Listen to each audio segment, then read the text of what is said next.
Peacebuilding Podcast. My name is Susan Coleman. I'm a global coach, mediator, and the host of this podcast. Join me as I interview today's most creative, courageous, and sometimes outrageous mediators, coaches, entrepreneurs, and out-of-the-box thinkers whose work, whether intended or not, is building peace. Tune in for pure inspiration as we explore the best stories, the best practices, the best ideas of a new world emerging.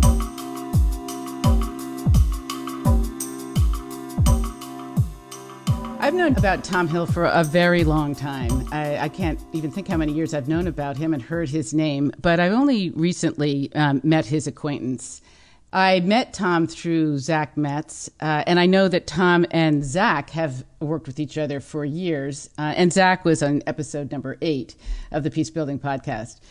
I know that also Tom and Zach, I think, have spent a bunch of time together in Iraq, and were also graduate students at the School of International and Public Affairs at CEPA at Columbia University. I also had one of his students, Lindsay Cornelio, I think she was episode number 2, one of his graduate students at the Center for Global Affairs, the Peacebuilding program. I guess he'll be more technically correct. And I'm also working with Zach at NYU in Tom's program. And I was asking Zach in preparing for this, I said, so Zach, what comes to mind when you think about Tom? Like, what comes first to mind? And Zach said, and I didn't ask him for permission to say this, but I'm sure it's fine. He said, when I think of Tom, I think of single-mindedness. I think that most of us have this wanderlust. We're doing this, we're doing that, going here, going there. And Tom has been about Iraq from the very beginning. So when I think about Tom, the little I know him, I also think about Iraq. I just had a lot of times I've heard, oh, Tom's going to Iraq. I don't know how I've heard those things, but I have. And I think of him as setting up this, one of the first programs, if not one of the first programs in peacebuilding at NYU, which definitely want to ask him to describe for us. And also somebody who's a father of young children, and who is a marathoner. I think he just ran in the New York City Marathon, and has the kind of energy that marathoners have. When you start talking to him, you think, oh my God, this guy has a lot of endorphins running through. He's got that kind of upbeat spirit. And let me give you a more official bio from him. He's a Dr. Hill. He's officially Dr. Hill.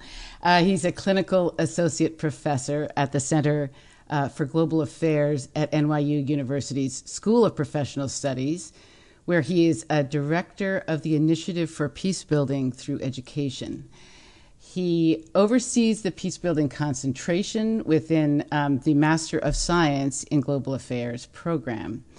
He's a peacebuilding practitioner and researcher with more than a decade of focusing on Iraq.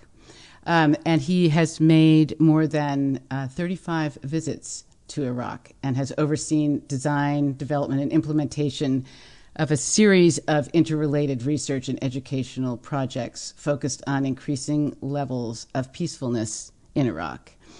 I'm going to post his bio because there's more that's really, really rich. But I'm going to just skip to, he's developed and taught many graduate level programs, including peacemaking and peacebuilding, the workshop in applied peacebuilding, and conflict assessment. He is a former journalist, and his research has focused on the role of universities as actors and sites for peacebuilding. So he's got all the other kinds of credentials that you might imagine he would have, and he's a super nice guy on top of all that. So welcome, Tom. Thank you for joining us on the Peacebuilding Podcast. Thank you, Susan. That is a very, very generous description, and I appreciate it. And I also want to say, when I first got him on the podcast, I thought, oh my God, Tom, you just have a fabulous voice. You should be podcasting. and then he told me you were a journalist, but you weren't a radio, but they were telling you should be a radio person because it's true. I was writing and I constantly heard that I should have been broadcasting. Yeah. Which I'm not sure what that means about my writing. Well, anyway, but you have a great voice. So let me see. Where can we get started? There's so many things to ask you, but I guess I'm super interested in hearing more about how you had the mojo to get that program going at NYU to begin with. And I'm sure the listeners would love to hear something about how that happened, how people create these things, how that got going. Sure.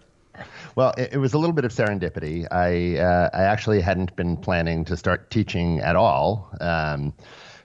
Years back, I was doing some of my applied work in Iraq, and through a combination of sort of meetings and conversations, a lot of it was through Carolyn Kassan, who's one of our faculty members at the Center for Global Affairs and is an old friend. A few people there, one of the administrators as well, kind of encouraged me, why don't you take what you're doing in Iraq and bring it into the classroom? And, I decided to take up the challenge and quickly saw that it was really meaningful for the students. They hadn't had anything like this before.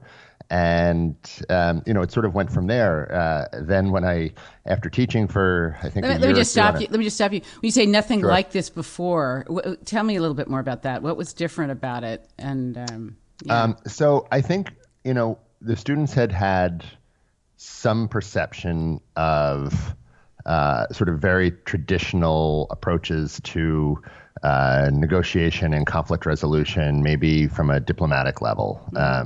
They sort of knew what they had read in the papers about high-level government negotiators and the so-called mediators who are appointed by governments. They kind of had an idea about this, but they didn't have any idea about everything else, which was, sort of setting the conditions for building peacefulness in a society, or even helping to build conditions for those negotiations to be successful at the political level. They hadn't really been exposed to anything much deeper than what you might read in the New York Times or the Washington Post on a daily basis. And so the class that I originally started teaching, that I still teach, the core course in peacemaking and peace building, we really aimed to go a lot deeper than that, to really think about all the different levels of peace building, all the different actors. And as time has gone on, I've in that course alone, I've tried to really diversify it to help the students understand, sort of both from an academic perspective, the disciplinary variety, and from a more professional perspective, the sectoral variety. How people can be doing peace building from a private sector business perspective, or they could be doing it from a community-based NGO perspective. And depending on the context, both may be needed. And that I saw that was really sort of that idea really, lit up the students. One of the things that really excites me, as I just was doing a team diagnostic survey, and we were with Dr. Ruth Ragleman, she's at Harvard, and we were talking about what are the conditions that you set up that you need to have in place if you're going to have a team that's functioning in a successful way, right. And that's a small group. And then you're basically doing the same thing, I think, but with a huge group. Yeah, I mean, the hugest of groups. I think, does that make sense to you? Or yeah, it does, and one of the things that I think I've encouraged the students to do is to, try to think at two levels at once and think about the huge group. It's very much I think something that is really appealing to the students and really captures them is, the peace writ large, peace writ little work of, Mary Anderson and her team, and really thinking about, what it is to work with that small group that you mentioned, right? And then, well, how does that group now have How do you an scale effect? that? How do you Exactly, how do you scale it? And it doesn't, I think we all have come to the understanding that it doesn't scale by itself. There's no tipping point where you just, work with a lot of people and then it automatically becomes a more peaceful community. So this is kind of where the work started. Why for me. doesn't it scale by itself? That seems like tell me more about that. Well, I mean, it doesn't. I think case after case shows us that it doesn't scale by itself. What we see is lots of places. I mean, you think about, a place I know you've worked, Afghanistan, where I haven't worked there, but stories that I've heard from many different practitioners tell me about many, many local level successes, communities that have figured things out and figured out ways to, build or rebuild trust between communities at a very local level. Now, that has not translated into the so-called big peace in Afghanistan. And so, no, this is not my idea alone. I adhere to it, but the idea is you have to be rather strategic. And thinking about how those, community level successes can actually grow into something without just assuming that they will, making those linkages, for example, with government, those vertical linkages up the, sort of up the leadership hierarchy. And, so Tom, could you give me your definition of peace building? Or peace, I don't know, peace building, peacemaking, whatever you think is right here. Yeah, this is kind of a trick question. I just had a discussion with a friend over dinner last night about this. So there's, it wasn't my intention. No. There are probably, I don't have to tell you that there are probably as many different definitions of peace building as there are people working in the field. But to me, I use a very, very broad definition. And to me, peace building is sort of any kind of human activity that can lead to higher levels of peacefulness at a community, at a society, at a regional or even a global level. And so, as I kind of joke with some of my colleagues at the Center for Global Affairs sometimes, our concentration in peace building is relatively, I think some people call it boutique because it's got a relatively small number of students. But I say to them all the time that actually they're all working for us in peace building because the people who do development work done well, that's contributing to peace building. The people who are doing human rights and international law work, that to me in transitional justice, that is contributing to peace building. The folks who are doing sustainable, energy, green energy work, that is contributing to peace building. On and on. The people who are doing, sort of real work on, fixing or addressing gender divides, that is peace building. So, this is how I look at it. The best international relations work, the best global affairs work, any of it done well is contributing to peace building. So who comes to the program and why do they come?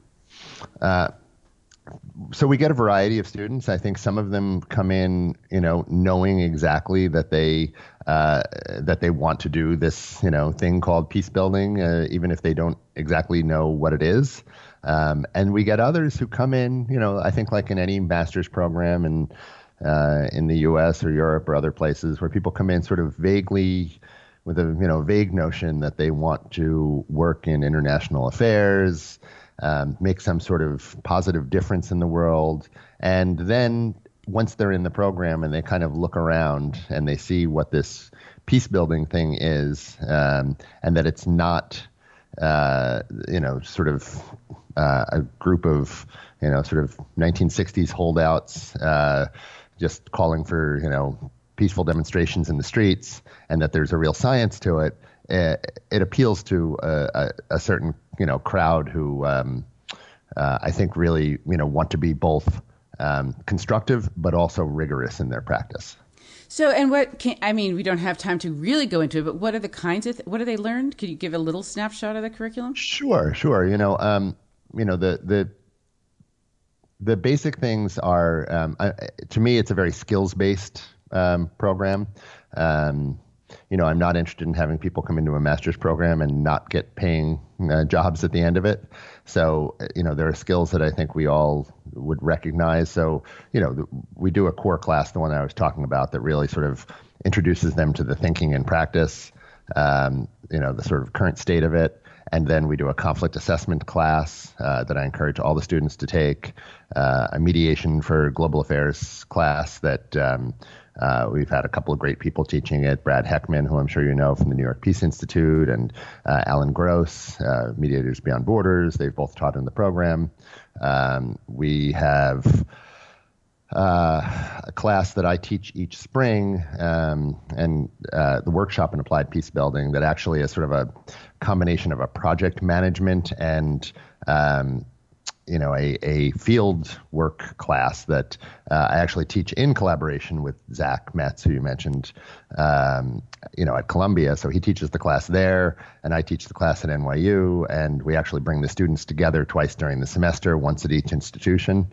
Cool. I probably shouldn't be saying this on the podcast because probably neither university would be happy to know this.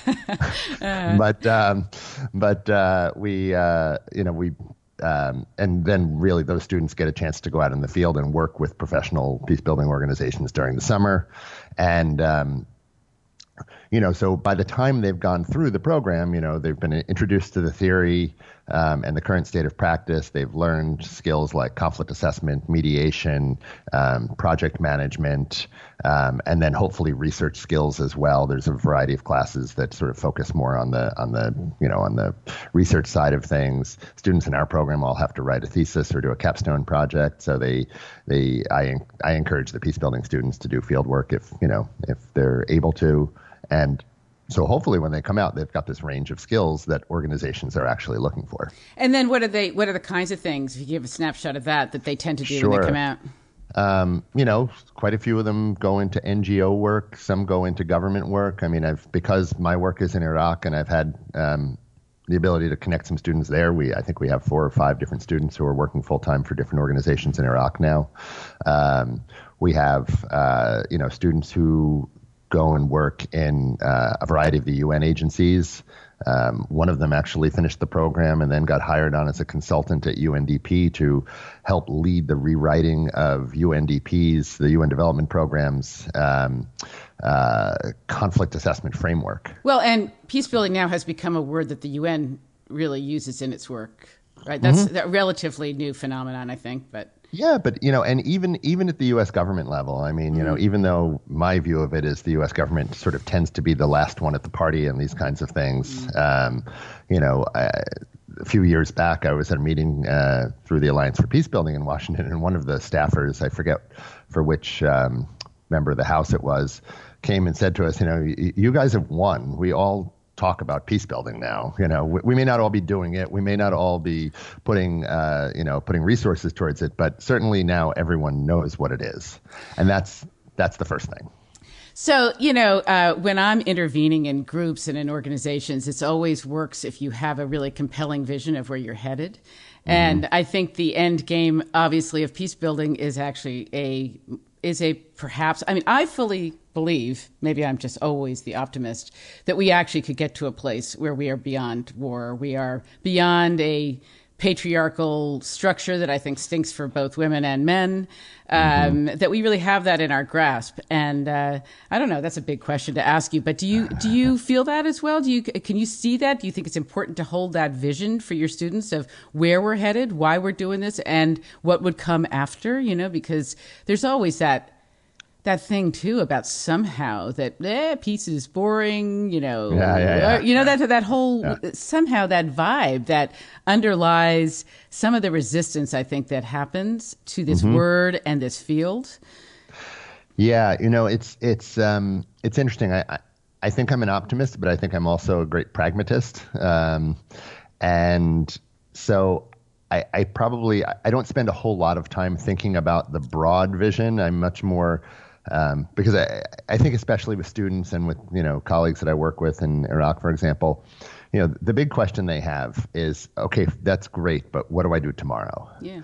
And so I think what I really try and do is sort of hold that out there that I teach one session in my class that has a lot to do with all of Galtung's notions of, positive peace, negative peace. Maybe say who he is, violence. just so that. Sure. Johann Galtung, the, I guess, mathematician and sociologist who a lot of people think of as the, sort of the father of modern peace and conflict studies. And, so his ideas around, this idea of positive peace, that really includes an integration of society and, an elimination of structural imbalances, versus a negative peace, which just means no war, right? But doesn't sort of address any of those sort of underlying issues. That's a great debate for our students. And what often happens in those discussions is people say, oh, but this positive peace idea, this is unrealistic. It's, it's not something that can ever be achieved. And, my response to that is often, well, tell me about the notion of human rights then. Can we ever achieve, 100% compliance with human rights around the world? And the answer to that is probably no, right? There's always going to be an outlier. There's always going to be a violator. We are a flawed species. I mean, right. Yes, we know, So, and what I want to remind them is that doesn't invalidate the concept or, make it any less worthy of our pursuit. So, keeping out this idea of positive peace and trying to build towards it and trying to, work on these structural imbalances and these relational, cleavages is very, very important. And the ultimate aim is, in fact, that sort of positive peace. But at the end of the day, you really do need to know what to do tomorrow. Mm-hmm. Otherwise you sort of sit in your chair and look around and, think about Galtung's notions, but, what do you do with it? And that's what I think we try and do at our program is to say, let's understand what this big vision is. But if you want to be somebody who's going to be working towards this rather than against it, let's sit down and start to learn some of these, these actually practical skills that you can then carry out. And and I should mention. Not just because you're here doing this interview, but the class that you and Zach teach in our program. I think that's a big part of it, right? Learning these skills of working with groups. It's one of the most difficult things for people to do. Even if you can do conflict analysis and you can do one-to-one mediations, it doesn't mean that you're going to be able to deal with the dynamics of a group, and that's of course where the scaling up begins. And I think I said this to Zach on his interview as well, and have certainly been talking about this with the group that we're working with. Is that there's this whole I'm a Gestaltist. I've had that kind of training in my background, and there's this notion of unit of work, and the unit of work can be the big piece of work, and it can be these micro pieces of work. And in my experience working with groups, and certainly my mentor constantly was drumming this into us, that if you can really deal with the small units of work, really even micro units of work, you can create a whole lot of energy in the system that then translates into the larger unit of work. Now, this is all a little theoretical, but you can really feel it when you're practicing and you're working with a group of human beings. If you don't do a beginning, middle, and end to a unit of work, you lose energy in the system, and people get kind of spacey, and they lose contact with each other, and all these things all these dynamics start to happen. And I think probably that translates to the large system idea as well, and certainly to what you're saying about the importance of knowing these skills and doing these skill sets really well, so that they begin to hopefully create that kind of energy in the system. Yeah, and that it's definitely. I think that's definitely true, and there's a balance, though. I mean, there have been some writers who have, I think, been very persuasive about this idea that peacebuilding professionalizing may be a good thing, but that if we're only going to focus on the technical skills, we're missing the big point. So, having the skills is great, figuring out how to apply them and thinking about, understanding, for example, that like a lot of people maybe in the 80s and 90s were starting to do, going everywhere in the world to do mediation or conflict resolution training and delivering exactly the same material is not terribly effective. But understanding rather that there are skills and basic principles that need to be translated and interpreted locally, that's when we start. I think that's when we start to win, where people can take up this principle and say, I get what you're saying about, for example, diversity or approaches to, diverse communities. And we wouldn't do it the way you do it in Boston, Chicago, New York, but here in Iraq or Afghanistan or Pakistan, like we would have a different approach to it, but we can apply the same principle. And then when people start to think like that, then I think, you have a chance to actually make the big change that we're talking about.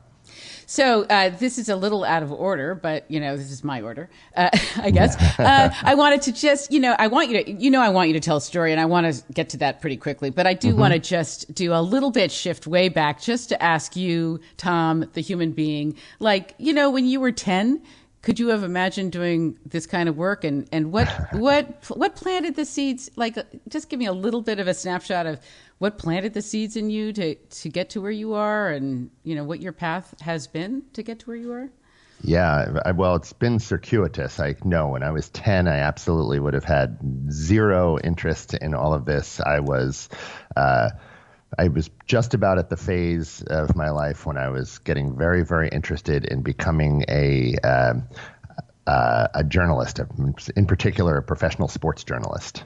That's what I had my eye on shortly after that. I spent all my time through high school working on our high school newspaper and developing writing skills. And, I think, in those days, we were all imagining ourselves as, the young Woodward and Bernsteins. And of sports writers. The sports writing thing, I sort of went back and forth between trying to do, sort of more news and investigative stuff, and then ultimately got drawn into the sports side of it when I got into college. And, and even in college, spent all of my time in journalism, worked on I went to the University of Pennsylvania and worked on the Daily Pennsylvanian, which, I still think is one of the great college newspapers in the United States. And, and I think I didn't realize it, but I was sort of, while going through that process, I was seeing a couple of things. I was seeing the great number of conflicts that in fact translated into news, and sort of the way that people were dealing with each other, both on the journalism side and then on the, sort of more public side. And, I hadn't been a child who traveled at all. I like to tell people that I left New York State once before I was 17 years old. And, then suddenly the world started to open up, and, I met a bunch of people in college from other places and started to think about traveling. And then in the years after I finished, did quite a bit of traveling outside the U.S. and really just, started to see things from a different light. And ultimately, even though I went off on a professional sports journalism career, I got to a point where I thought, this is not enough for me. It was fun, but it wasn't enough. And I wanted to be not showing at a workplace where the people that I was working with groaned when I walked into the room, which is what happens with most professional journalists and sports journalists. It was a very young man's, to me, it was a very young man's business.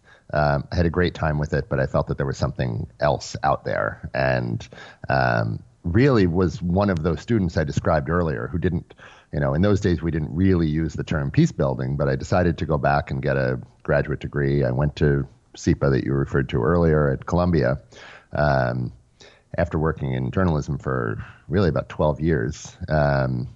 And got there and became fascinated with this thing called conflict resolution that suddenly started to answer some of these questions that were bubbling in my mind about how people were dealing with each other and what I was seeing even in the journalism world.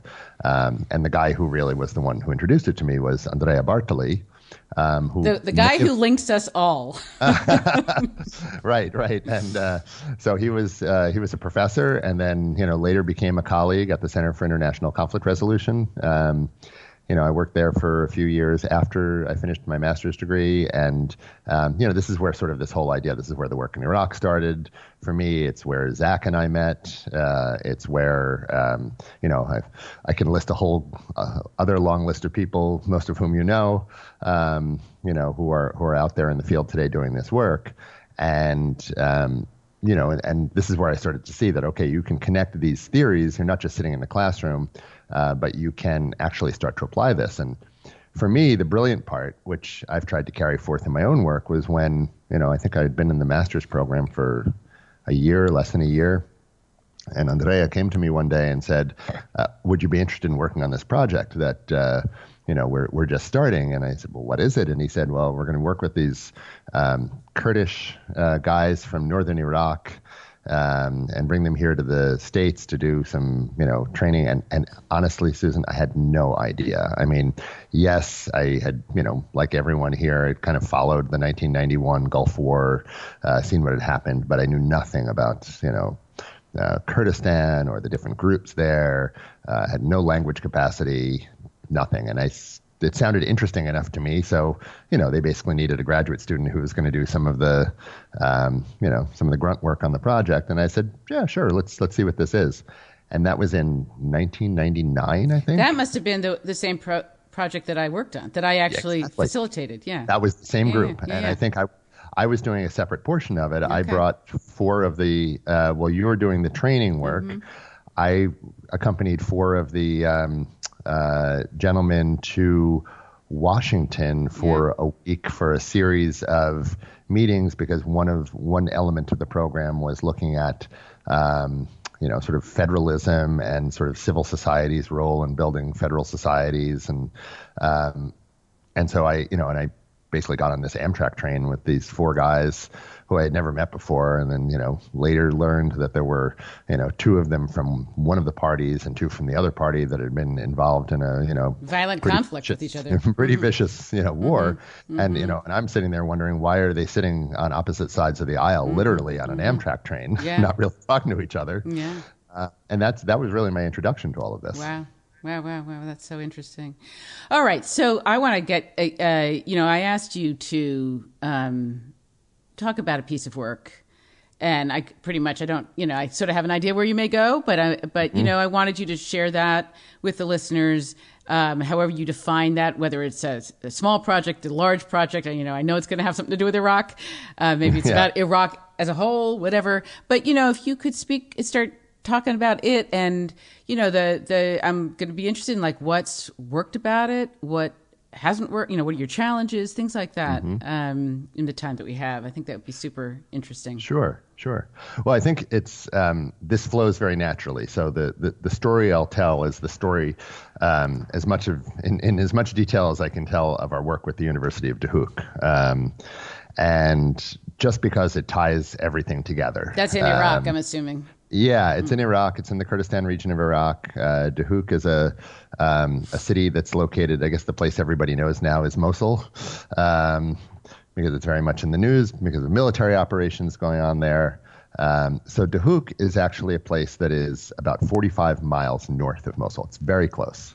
In better times, it's possible to drive there easily in 45 minutes. Mm-hmm. And in better times, people did that. Many lived in one city and commuted to the other.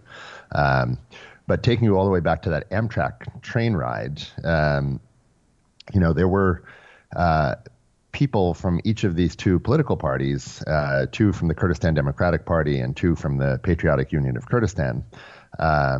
And one of those guys was named Barzan Omar Ahmed. I remember, actually. I remember the name. Yeah, so Barzan is just a lovely guy, and just, was running around. We came to Washington, and it kind of, I have this image in my mind still of him, like every piece of printed material that he could find, he was gathering. He was filling up this sort of plastic, I think it was one of those plastic laundry bags from the hotel, and that's all he had to carry something in. And so he just kept taking this bag and putting more books and things in it, and eventually the bag started to break, and he was carrying this big thing around the city. But he was hungry for information, for knowledge, for printed material about this subject that he could bring back and share with people. Now, he was not an academic in the strict sense of the word. He had graduated from Salahuddin University a few years earlier. That's in Erbil. But he was still very active in sort of university affairs on behalf of the political party, which is a very sort of normal thing there. And he very much kept pushing me to say, let's set something up at the university. Let's try this conflict resolution thing is important. Let's found a center. Let's make this part of what we do. Now, I had no idea at the time that everything he was telling me was completely impossible. Also, by the way, how old are you at that point when this was all happening? About 30, early 30s, okay. 32, 33 probably.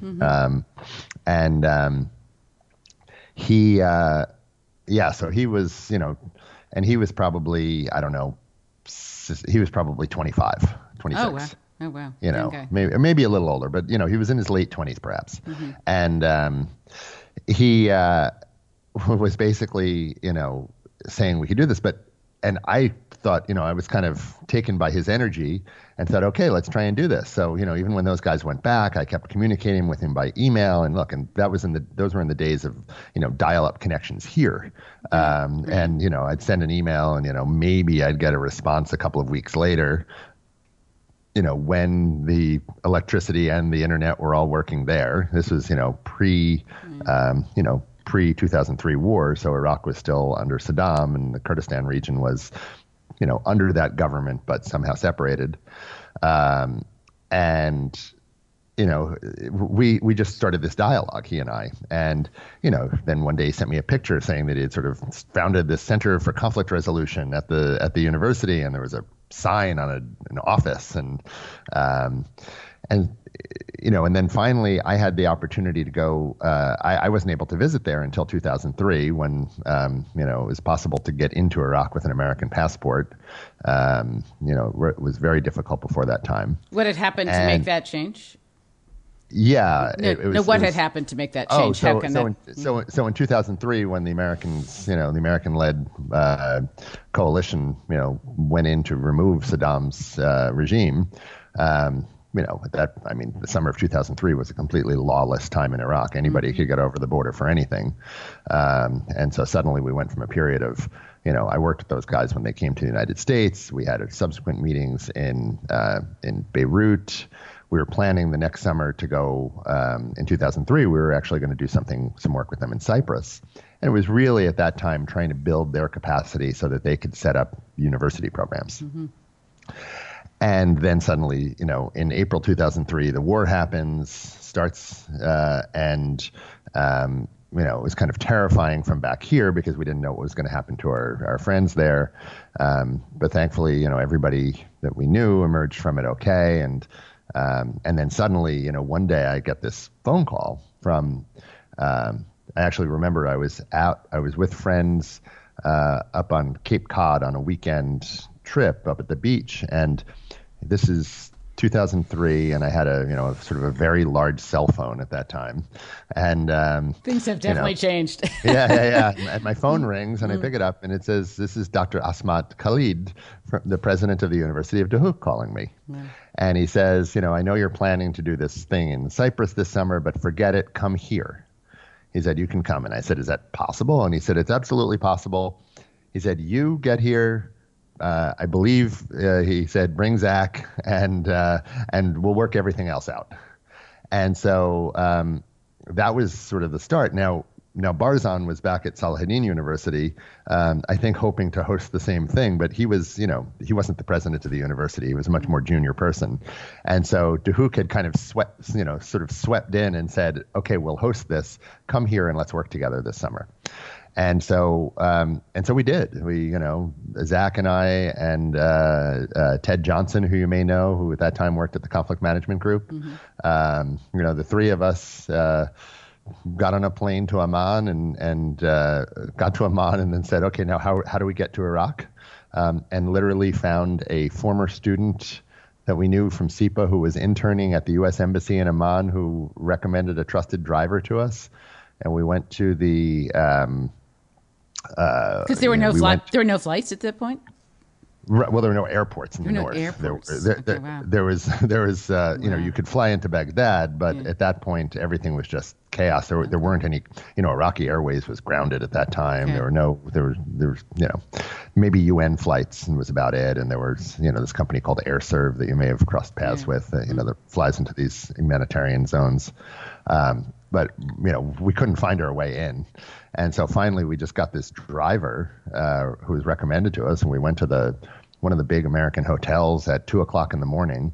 And this is what they do. If you want to go to Iraq, you meet them in the parking lot at 2:00 in the morning. Boy. And you get into the car and then you set out for the border, driving across the desert. And the idea is to get to the border at 6 when it opens. Okay. So we did this, and we got there at 6:00 in the morning and got past the border pretty quickly, started driving. Were you scared? What was your fear factor around this? I think I was so disoriented that I wasn't necessarily scared. Everybody has a different reaction. Zach and I have talked about this a lot, people in the field, right? We all have different reactions to things. Ted Johnson, he got in the back of the car. We've always laughed about this. He got in the back of the car, put in sort of a face mask on to sleep over his eyes, and just fell asleep the whole trip. Slept like a baby. I think it's a great way to deal with it if you can. I think Zach tends to be a more vigilant, staring out the window the whole time. Right. And I think I was just sort of sitting there and, trying to take it all in, in the middle of the night going through this border. I think it was Did you have young kids? Invigorating. Did you have young kids at this point? No. Okay. No, I did not have kids. Okay. No kids yet. Okay. And so that makes it easier, of course. Mm-hmm. And so we crossed the border. Now we're in Anbar province, which a lot of people know now that it's been a rough place in some ways, particularly for Americans. And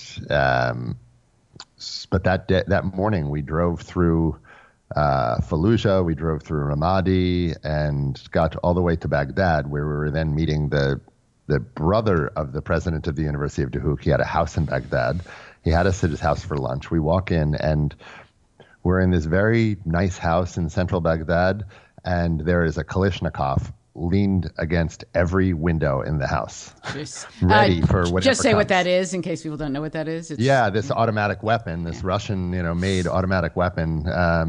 And so it's very clear that this house is prepared for attack. And that's a little disconcerting when you walk into this. But, they served us a lovely lunch. And this was sort of my introduction to Iraq in a way, is that there's this wonderful hospitality and then weapons all around. Yeah, it's Afghanistan feels similar in that regard. Yeah. And we finished our lunch, and then we were sort of transferred to another car that I think actually belonged to the university, and then we started driving north in a car with no air conditioning in the middle of August. And the way I've described it to people is, if you can imagine somebody taking two very high-powered hair dryers and putting them right in your face and then turning them on for 3 hours. Awful. Just awful.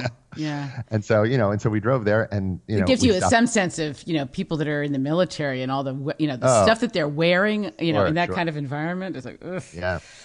And we stopped off for gas in Tikrit, and then we drove up through Mosul, and and then finally made it to Duhok. It must have been 8:00 at night. Mm-hmm. So my first day in Iraq, I drove through Ramadi, Fallujah, Baghdad, Tikrit, Mosul, and finally made it to Duhok in one day. Wow. And and then that was it. And then we got to Duhok and met the university president. And then the next day, people who we had known from the other cities, including Barzan, showed up, and we started the work.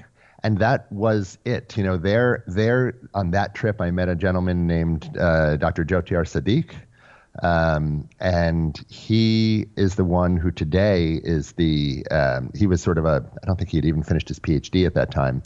But he he became the director of the Center for Peace and Conflict Resolution Studies. Now, what ended up happening is that Barzan founded this center in Salahuddin University. Some other colleagues tried to found a center at Suleimani University. There were 3 universities in the region at this time. And then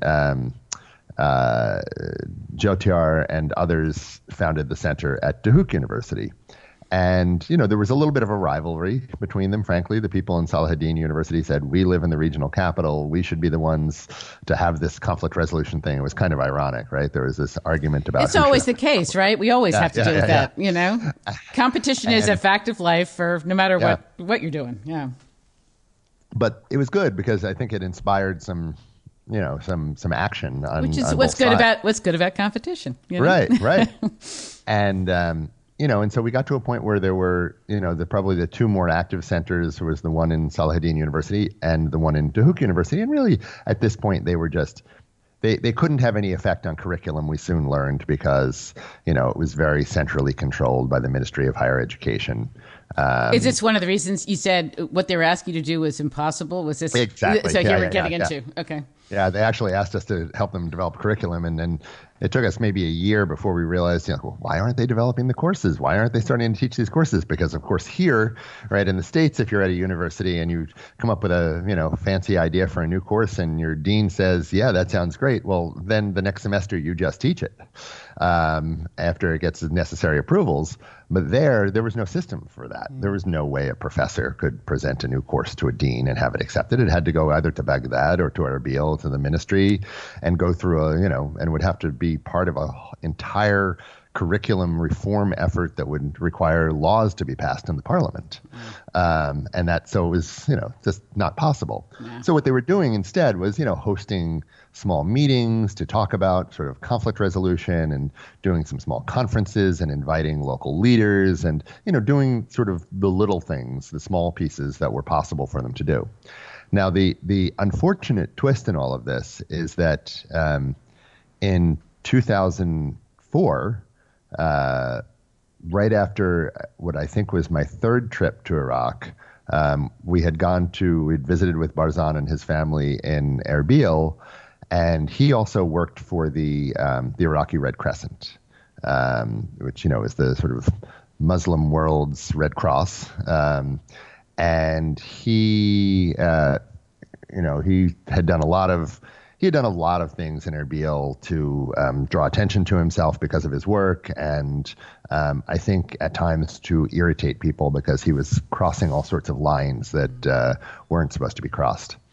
And so at one point we had this lovely meal at his house in March of 2004. The end of our trip, 2 of Zach and another colleague who worked with us at Columbia, Sigrid Gruner, and we had this lunch, and then we left to come back to the States. And I think it was about 10 days later, I got an email saying that Barzan had been killed. He had taken his Red Crescent vehicle to the border between Iraq and Turkey to meet somebody, an international visitor who was coming with his wife. And that visitor had never arrived for some reason. And then Barzan drove his Red Crescent vehicle with his wife back, for reasons we don't know, through Mosul, which was just getting to be really rough at that point. And apparently he was pursued by some drivers, forced off the road, and was killed at gunpoint. His wife was killed too? His wife as well. Mm-hmm. One of our mutual friends, they actually were the only reason I'm sure they identified him is because of the vehicle. I think they set the vehicle afire, the whole thing, and it was just a nasty way for somebody to go. And that was when he left behind 4 kids. Oh, jeez. And so that was an incredible shock and loss for all of us. And, I think we all dealt with that for a long time. And it certainly, in Erbil, at Salahuddin University, in many ways, it was the end of their work in this field. They didn't, he had been the guiding light. He had been the inspiration to the people to do it. And after that, he had some colleagues who were also interested, and they did some work afterwards, but it never really stuck. So repeat again, the objective of all of that was to set up an academic program that incorporated all three universities, or no, not necessarily. Yeah, we had agreed, the three universities had agreed to create this consortium at one point that was going to work with us. I was then at Columbia, and with the conflict management group, and with American University that had also worked with us on this. And it was going to be a peace and conflict studies program. Yeah. I mean, they were basically calling it a conflict resolution center. Okay. It was unclear what the boundaries were going to be, because it certainly wasn't going to be degree granting at that point. It wasn't going to be, around coursework, but hopefully it was going to be more sort of research or action research based. And, I think they imagined that they would be able to conduct seminars, bring public officials together, maybe do some sort of maybe informal mediation work, but they were really going to be kind of, I think, an activist center more than an academic one. So that was about 2004. That was 2004. Yeah. Now what had happened, and I'll fast forward through the story at this point, through all those years, but that sort of brought to a close, within a year or so, the work at Salahuddin University. But interestingly, in 2003, the work that had started at Duhok University, the other character in this story that I mentioned is Dr. Jyotyar. He was not a big attention getter, very quiet guy, very unassuming guy. Definitely a real academic, specialist in international law. And he sort of very quietly continued to work on this at their center for years.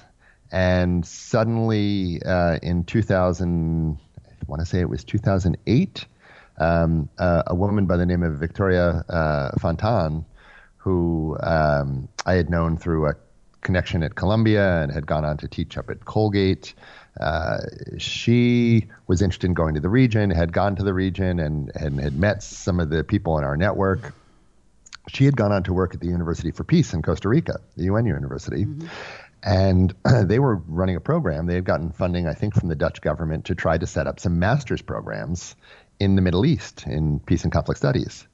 And basically she reached out to Duhok and said, this is the place that seems like it actually has some capacity and has this center, and there are some people who, sort of know what this is about. And so they became one of the institutions that the University for Peace started working with, the only one in Iraq. And by 2009, I believe it was, they had been able to set up a master's program with contributions from the University for Peace. I went over and I taught a couple of classes in their first and their second cohorts, and they kept that going. And then, one thing has led to another, and the center has continued to grow.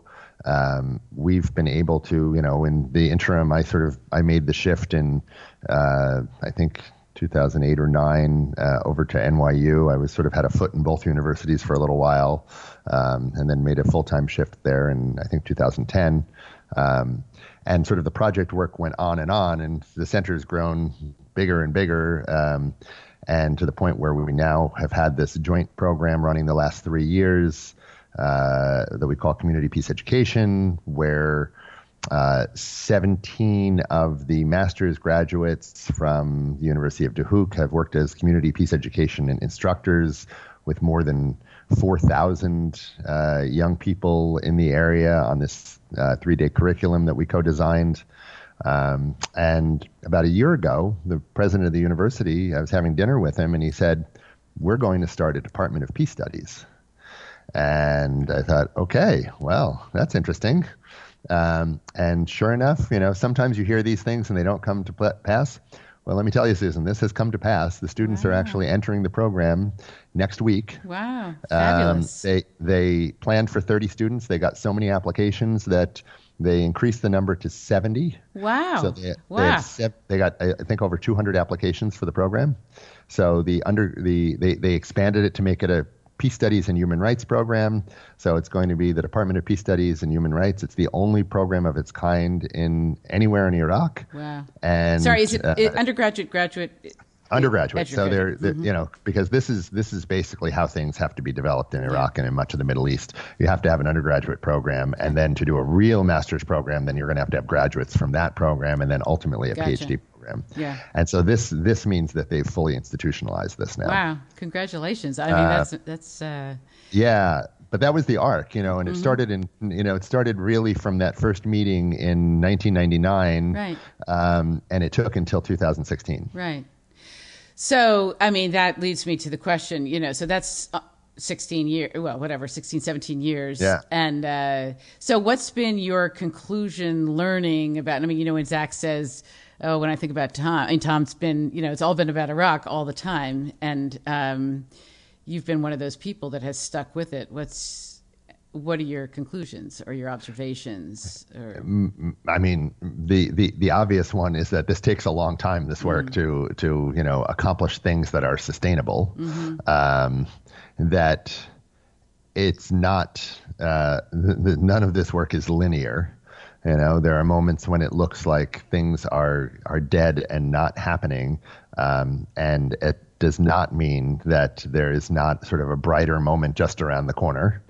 That sometimes the worst moments are the ones that lead to the most constructive outcomes. I mean, to be honest with you, I don't know that the University of Duhok would have gone down this direction had the Islamic State not taken over Mosul. I think that crisis on the doorstep made people there feel like they needed to start doing something really differently. Out of the manure comes the vegetables or something like that. Yeah. And, I've gotten to know in the last couple of months the president of Mosul University, since that university is operating in sort of an exile out of Duhok at the moment. And, I've been talking to him about it, and he's actually interested in when this is sort of all, when the military operation is completed and people in whatever way are able to return to Mosul, he's interested in seeing this taught at Mosul University as well as something that is fundamental in the aftermath of this, sort of awful tragedy that people have been, experiencing there. This may be an obvious question, but why were so many students interested in entering this program? I haven't met them yet, so I'm speculating. But I think there is, the younger generation that I've seen in Iraq is very different from the younger generation I encountered 16 or 17 years ago. They actually understand that, a lot of them understand, I should say, that that in order for their society to grow and improve, they have a responsibility to do something. And that was not the understanding of the generation just before them, right? Which was coming, grow up under an authoritarian regime, under the sort of, most basic sort of socialist principles where, competition was discouraged and all of these things. So there's been a major shift. And I sense it's because of this, people are actually getting this idea that if they're going to develop a more peaceful society, and they are tired of this alternative. I mean, I keep hearing this. I was at a conference last week in Amsterdam, sat on a panel with the president of Mosul University and a professor from Tikrit University, and fundamentally everybody was saying we're tired of doing things this way. We have to be done with this. It's I was in South Sudan in May, and I was at the peacekeeping mission there, and there was a really young Yemeni soldier, and I was telling him about this podcast, and he said, "Oh, sign me up. I am so sick of the military option here. We've been doing this for so darn long, and it's just we got to do something different. We just have to do something different." So it's like that kind of voice. Yeah, I think it is that kind of voice. And so, it'll be interesting because doing something different is not going to mean just, getting an undergraduate degree in peace studies. Sure. There's going to be a lot more to it. And, there are structural changes that have to happen. And, and look, none of this is any different from what we are dealing with here in the United States. Yeah. Oh, actually, okay. What do you mean by that? That's a big statement. What do you mean by that? Well, the people are different, the histories are different, the cultures are different. All of that, of course, is different. But the reality is, unless you address the structural problems and actually look at things on a systemic level, how we do things, people can get all the education and all the degrees they want and nothing will change. So, in Iraq, there are simple things. What are you things. talking structural? Can you fill that out a little bit? So in an Iraqi context, something I said at this conference last week was they have a system, an educational system that is a sort of a high stakes baccalaureate exam that every student takes at the end of high school. And you get a number, something from 0 to 100 on it. And based on that number, determines which college within a university you can attend and essentially which subject you can study. You get a very high number, you can study medicine or engineering. You get a lower number, you go into the social sciences. Mm-hmm. Now, of course, if you think that through, what that means is that, leaving aside the possibility that very bright students can be poor test takers. Generally speaking, this means that people who go into the social sciences are the lowest performers in society. So if you sort of carry that forward, you start to understand the kind of society you're going to build, one that does not have a lot of strength in those, or a lot of capacity in those areas. And you become a very sort of rigid, technical society, which doesn't leave a lot of room for, let's say, social innovation. So that's the structural change that I said to people there. If you make that one change in Iraq, and I think you'll see, some very bright people deciding to go into the humanities and go into social sciences, and that will shift everything. Policy like reallocate your brain power, just reallocate it. Yeah. Mm-hmm. The brain power is there. Mm-hmm. And we have different systems here that are, reinforcing inequality the way our education system works. The higher education system here that, that rewards fundamentally, people who have a lot of extra resources to spend. And now, obviously has burdened many, many, many young people with unfathomable, levels of debt. So in some sense, you're creating the same situation because, how can you get a very bright young person from a somewhat marginalized community who wants to go into the social sciences? I mean, it's impossible, right?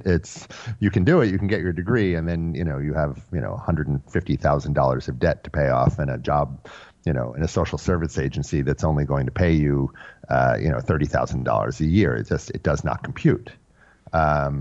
So I think that, when we talk about these things, we have to be very careful not to be, just throwing stones and saying, well, they need to reform the structures over there in Iraq, but actually understand that we have many of the same problems here, in different clothing, and that unless you reform the structure and commit to that, you can do nothing. So, Tom, I'm looking at the time and just aware of that. If you had to, I don't want to force you into this, but if you had to summarize like the top 3 learnings from the work in Iraq, or the top like a couple of learnings or insights from the work in Iraq, what would you say? So I think that somehow interrelated, number one is that this all takes a lot of time and requires a lot of patience. And so if that's not your tendency, this may be very difficult to work to engage in as a practitioner. Number 2 would be, and I think this is closely related to the first one, that, and I'm very much an adherent of John Paul Lederach in this sense, like it's about the relationships. You've got to respect the relationships. You've got to build the relationships. You've got to have real relationships with partners in order to do this work. And I think that's true domestically or internationally. You've got to these relationships have to be real. I've been told for a long time, like, why don't you have memorandums of understanding with these universities you work with? It's like, well, that means nothing. What matters is the fact that my partners and I trust each other, and so you've got to have that. You've got to have those meaningful relationships, and I think the third thing is that really anything is possible provided, it's sort of like, but go back and look at 1 and 2. All right. So if you're patient and if you respect the relationships, then number 3, anything is possible. Anything is not possible in a 2-week period or during a 5-day workshop, however. So that's great. And if you had to say, what's been your greatest satisfaction, joy from the whole thing? I don't know if joy is the right word, but satisfaction certainly must be, or satisfaction. I think the continued engagement with so many different people, the fact that I have, friendships with so many people that I've worked with, who now, some of them have had the opportunity to come here to the U.S. and, I have some great photos of some of these friends coming in and holding my younger son when he was, less than a year old, and in my house after my many visits to Iraq and I've been to Iraq. My wife's been there twice with me now. And we brought our younger son actually when he was less than 2 years old. Yeah.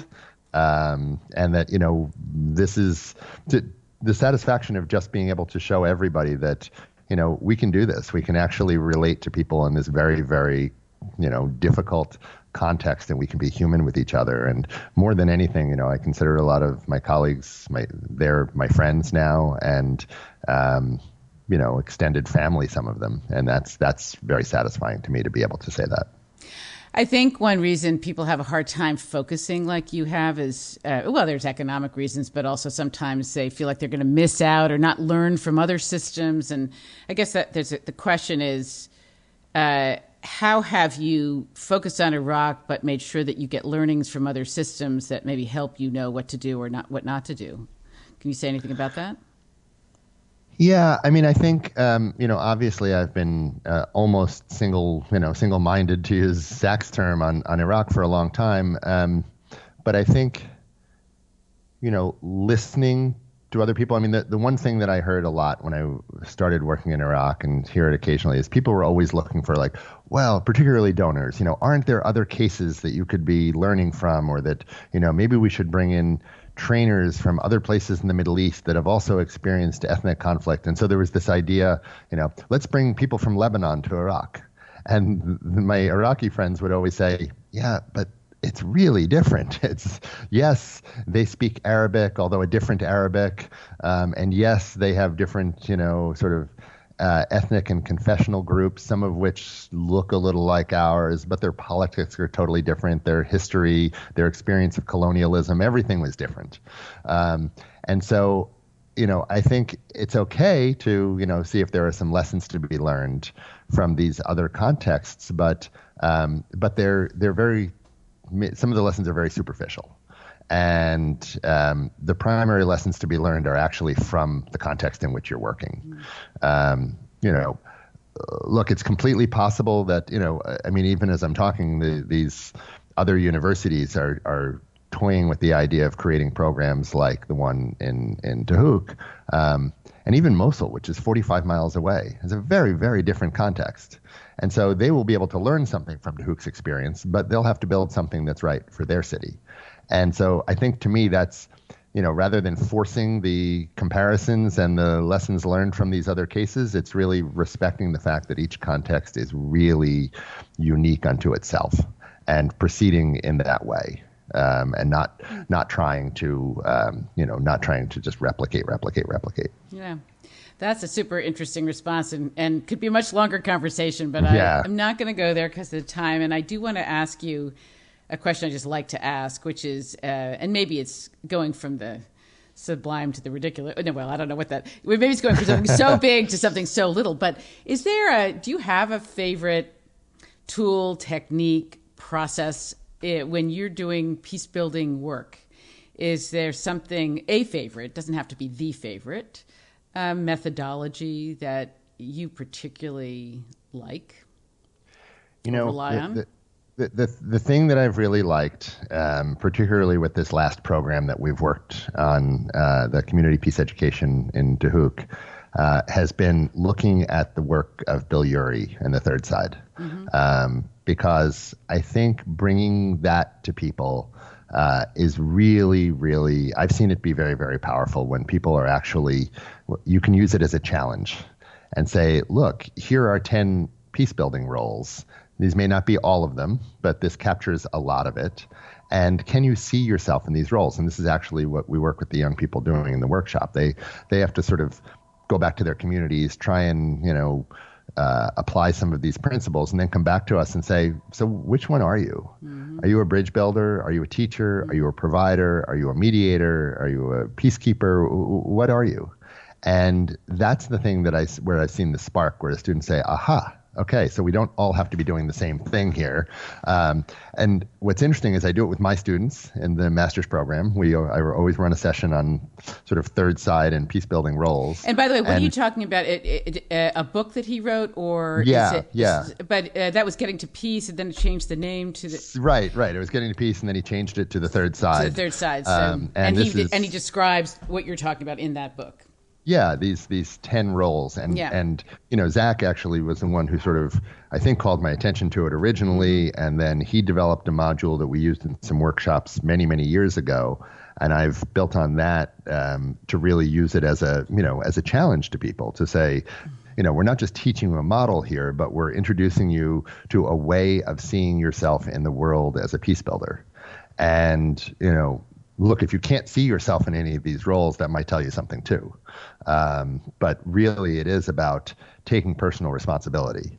And, I've talked to students, our program, probably like a lot of others, these last few weeks have been difficult after with the results of the election.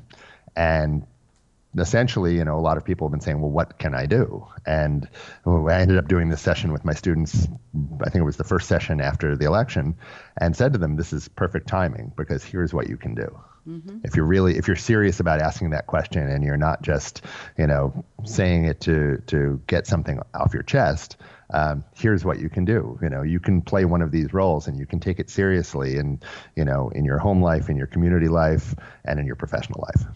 Beautiful. So, we need to wind down, and I want to know if there's, let's see, I guess any final words of wisdom for people that maybe wanted to enter the peace building field. I think that would be good for you specifically to be able to speak to that. Very simply, be humble. I think the important thing is to do this work is to not think we have all the answers, to not bring, too much of our expertise to bear. I often tell students that once someone calls you an expert and you accept the title, you have now guaranteed that you will have no impact on anything. Okay. Why do you say that exactly? I think it's because what it indicates is too strong a belief in yourself. Yeah. And I think people who really believe themselves to be experts, at least they've turned off part, if not all, of their listening. Yeah. And we've got to be listeners first. We've got to be respecting other people's points of view, and and again, their histories and their cultures, whether it's in Brooklyn or Baghdad. And you're reminding me of Aldo Civico, who I know you know him. He tells exactly that story of going down to Colombia and coming down thinking he was the expert, and realizing very quickly that he had to just completely let go of all of that, or else he was going to fail miserably. Yeah, absolutely. And that's the thing. So it's hard, especially if you're an American master's program and you're spending a lot of money to get your degree, and going through all this, and then you have your professor telling you and don't even think about being an expert, but really think about being a listener and thinking about how to connect with people and build relationships. That's really the key to this. That's a hard thing for young people to do, going out into the world, and I think probably everywhere, and so, but really sort of learning to be genuinely humble is probably the best thing that you can do to start off in this field on the right foot. And if you were to think of a book resource, some of the key ones that you just feel, and again, not to put you on the spot, there may not be a one, but if there is something, key resources that you particularly think have been valuable to you or that you recommend. So probably my favorite book in the field still is John Paul Lederach's The Moral Imagination. Mm-hmm. You're saying The Moral Imagination. The Moral Imagination, yeah. It's about 10 years old now.